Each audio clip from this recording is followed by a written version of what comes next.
So maybe you're wondering why you should spend an hour of your precious time at my training in October on the 10th. So I've come up with 5 reasons why you should come, and here they are. So the first one is to make your content that you already have work harder for you. So you already have a lot of existing content. Why not get the most mileage out of that you can? And in this training, you're going to learn how to do that.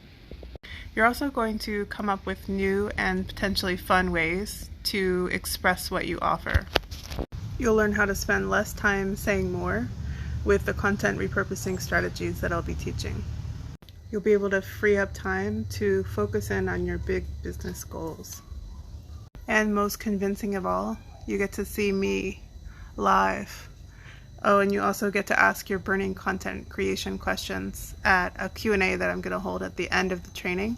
So I'm going to share some more details about the training, when it is, how to make sure that you're there when it's happening. Time zones, they can be confusing.